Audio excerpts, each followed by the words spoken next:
y carbón que prometió unir al país más fragmentado de Sudamérica. La historia del tren en Colombia no comenzó como en Europa o Estados Unidos, donde la industrialización exigía nuevas formas de transporte masivo. Aquí fue un anhelo político y geográfico, la necesidad de unir mares, montañas y ríos en un territorio fracturado por cordilleras. A mediados del siglo XIX, cuando el país aún buscaba consolidarse como república, la pregunta era clara: ¿cómo conectar un país que parecía diseñado para permanecer aislado? Los caminos de herradura eran insuficientes. Los ríos navegables estaban limitados a ciertas regiones. La respuesta parecía estar en la modernidad: el ferrocarril. En 1871, el ferrocarril de Panamá, cuando todavía pertenecía a Colombia, se convirtió en uno de los primeros de América Latina, construido con inversión extranjera y en medio de la fiebre del tránsito interoceánico. Pero pronto se iniciaron proyectos en tierra firme: el ferrocarril de Bolívar, el de Antioquia, el de Cundinamarca. Cada región soñaba con su propio tren, no como un sistema nacional, sino como un símbolo de progreso local. El ferrocarril de Antioquia, inaugurado en 1874, es uno de los casos más emblemáticos.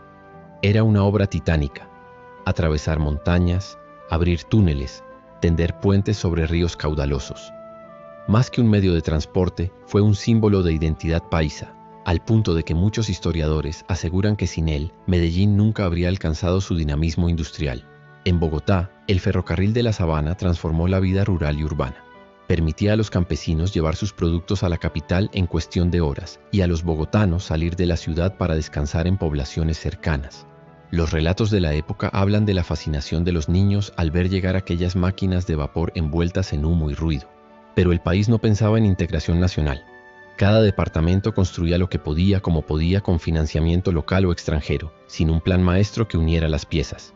El resultado: una red inconexa, donde los rieles terminaban en estaciones sin continuidad, y aún así los trenes se convirtieron en motores de transformación social. Movilizaron café, ganado, textiles y hasta ideas. Los pueblos por donde pasaba el tren experimentaban un renacer económico. Las estaciones eran centros de vida cultural, política y comercial.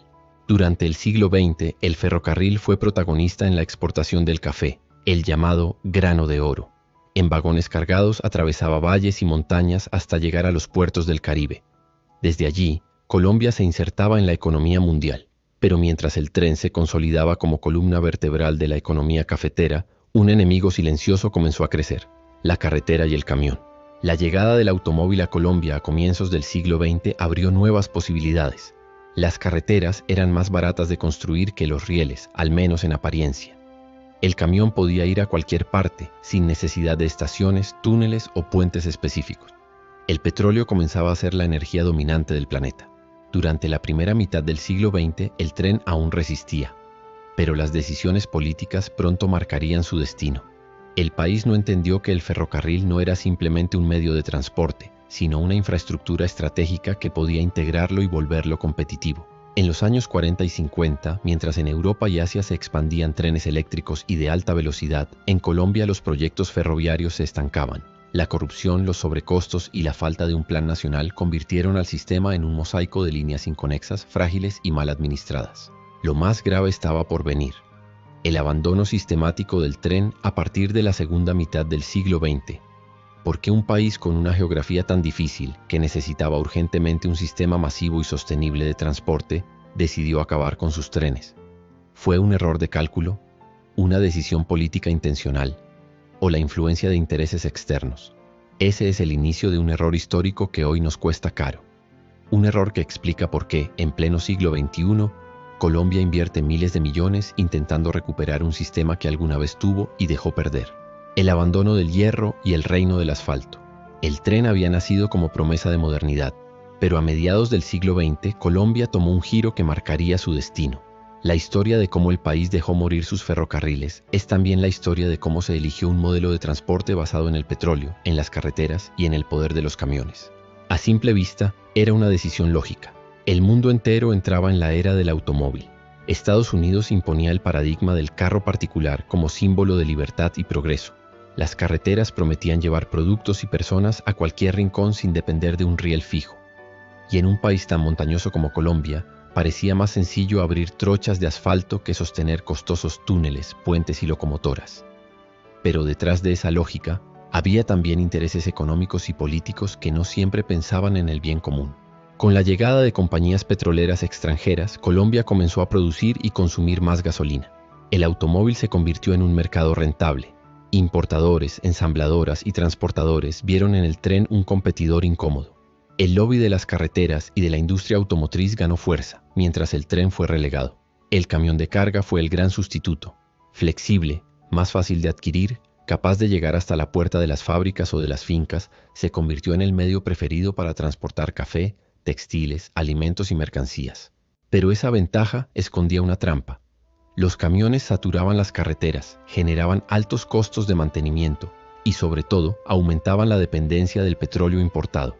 En lugar de pensar en un sistema complementario, donde tren y carretera convivieran, el Estado colombiano tomó la peor decisión posible: abandonar los ferrocarriles. Durante los gobiernos de mediados del siglo XX, los presupuestos para el mantenimiento de vías férreas se redujeron drásticamente. Los proyectos de ampliación quedaron inconclusos. Las locomotoras a vapor, que aún podían ser modernizadas, fueron arrumadas en patios oxidados. En los años 60 y 70, muchos tramos de riel fueron levantados y vendidos como chatarra. Estaciones históricas quedaron abandonadas, convertidas en plazas improvisadas, talleres mecánicos o simples ruinas. La falta de inversión en tecnología ferroviaria hizo que el sistema se volviera obsoleto frente a la creciente flota de camiones. El ferrocarril de Antioquia, orgullo de los paisas, terminó siendo desmantelado poco a poco. El ferrocarril del Atlántico, que conectaba Bogotá con el puerto de Santa Marta, quedó en ruinas pese a haber sido uno de los proyectos más ambiciosos del país. Y así, uno por uno, los corredores ferroviarios fueron cayendo en el olvido. Colombia, el país de montañas imposibles, decidió apostarle a un modelo de transporte diseñado para geografías planas como las de Estados Unidos.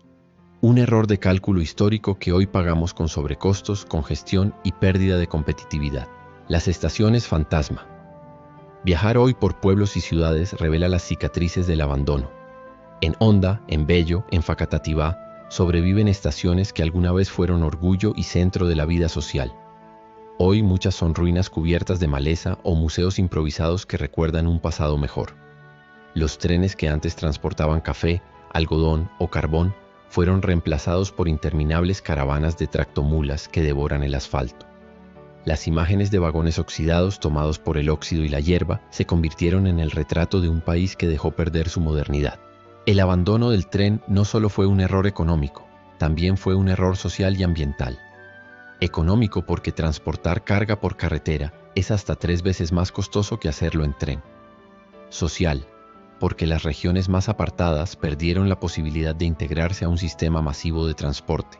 Ambiental, porque los camiones emiten toneladas de CO2 y contaminantes, mientras que un tren moderno puede ser eléctrico y mucho más eficiente. A finales del siglo XX, mientras Europa consolidaba trenes de alta velocidad y Asia se preparaba para convertir al tren en columna vertebral de su desarrollo, Colombia apenas sobrevivía con carreteras saturadas y deterioradas. La publicidad de la época hablaba de progreso cuando se inauguraba una carretera. Las imágenes mostraban presidentes cortando cintas frente a vías asfaltadas, como si fueran la respuesta definitiva al atraso. El tren, en cambio, era visto como un vestigio antiguo, asociado con el humo negro de las locomotoras de vapor. La palabra ferrocarril desapareció de los planes de desarrollo. Se impuso un país diseñado para el automóvil y el camión, en detrimento del transporte masivo. Pero mientras Colombia destruía sus rieles, otros países entendieron que el tren no era una reliquia, sino una apuesta estratégica. México, Brasil, Argentina y Chile, aunque también tuvieron periodos de abandono, mantuvieron en operación algunos corredores ferroviarios que hoy resultan vitales para su economía. El costo del error. El siglo XX terminó con Colombia convertida en un país de carreteras estrechas, atascadas y costosas de mantener. Un país donde mover un contenedor del interior a la costa cuesta casi el doble que en otros lugares de América Latina. Un país que perdió su tren, y con él una oportunidad de oro. Pero la historia no acaba ahí. A comienzos del siglo XXI, con las ciudades colapsadas por el tráfico, con el transporte de carga saturado y con la necesidad de reducir emisiones, Colombia empezó a mirar hacia atrás. El país comenzó a preguntarse: ¿cuánto cuesta viajar a Madrid por una semana? De Colombia, yo creo 10 millones más o menos. De Barranquilla, como 10 millones de pesos. ¿Los dos de Bogotá? Sí. Como 9 millones de pesos. Tiquete 4 millones y medio, comida y eso, 2 millones 400. Preguntarse: ¿fue un error abandonar el tren? ¿Podemos recuperarlo? ¿Es posible reconstruir lo que destruimos? La respuesta está en marcha, pero no será fácil. Recuperar un sistema ferroviario requiere miles de millones en inversión, planificación a largo plazo y sobre todo la voluntad política que nunca existió en el pasado. El regreso del tren y el reto del futuro. Las estaciones abandonadas parecían condenadas al olvido. Vagones oxidados servían de refugio a la maleza y al polvo. Las nuevas generaciones apenas habían escuchado de los trenes como un recuerdo lejano de sus abuelos. Pero en pleno siglo XXI, cuando las carreteras se volvieron insuficientes, cuando el transporte se volvió más caro y contaminante, Colombia comenzó a mirar hacia atrás, para poder mirar hacia adelante. El tren, esa promesa rota del pasado, regresó a la conversación pública como necesidad urgente. Los primeros intentos de resurrección. A finales de los años 90 y comienzos de los 2000, se hicieron tímidos intentos por recuperar algunos corredores ferroviarios. El ferrocarril del Atlántico, por ejemplo, fue concesionado a operadores privados con la idea de transportar carbón desde el interior hacia los puertos del Caribe. Sin embargo, la falta de mantenimiento de las vías y la corrupción en algunos contratos hicieron que los resultados fueran limitados. El transporte de pasajeros prácticamente desapareció. Solo algunos trenes turísticos sobrevivieron, como el tren de la Sabana en Cundinamarca, convertido en una atracción dominical más que en una alternativa real de movilidad. Pero el colapso del modelo carretero comenzó a volverse evidente. Transportar carga en tractomulas por carreteras saturadas era ineficiente y costoso. Bogotá se convirtió en una de las ciudades más congestionadas del planeta. Medellín y Cali también comenzaron a sufrir los efectos de la dependencia del bus y del carro particular. El país se dio cuenta de que el tren no era un lujo, sino una necesidad estratégica para el futuro. El regreso del tren urbano, Regiotram y Metro. Uno de los proyectos más emblemáticos del nuevo siglo es el Regiotram de Occidente, una línea férrea que conectará Bogotá con municipios como Facatativá, Mosquera, Madrid y Funza. Aprovechando antiguos corredores ferroviarios, se plantea como un tren eléctrico de cercanías que aliviará la movilidad de miles de pasajeros cada día. El Regiotram simboliza algo más que un tren. Es la aceptación de que el país se equivocó al abandonar esta infraestructura y que el camino hacia el futuro pasa por recuperarla. Al mismo tiempo, Bogotá, la única capital grande de Latinoamérica sin metro, finalmente comenzó la construcción de su primera línea. Aunque no es un tren interregional, sí es parte de una visión más amplia de movilidad masiva basada en rieles. Medellín, que ya había dado un paso con su metro elevado en 1995, se convirtió en ejemplo de cómo un sistema férreo puede transformar la vida urbana. Sus líneas de metro, tranvías y cables integrados muestran que cuando existe voluntad política, la infraestructura puede convertirse en motor de desarrollo social.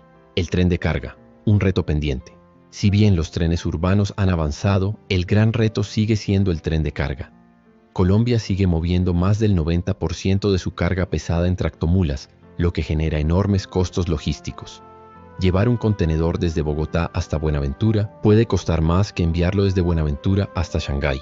El gobierno ha anunciado proyectos para recuperar los corredores férreos del Magdalena Medio, del Pacífico y del Atlántico, con el objetivo de conectar minas, industrias y puertos. Se habla de modernizar locomotoras, de electrificar líneas y de crear alianzas con inversionistas extranjeros. Pero el reto no es solo técnico, también es político y social. Recuperar los trenes exige pensar en un modelo de país menos fragmentado, más integrado y sostenible.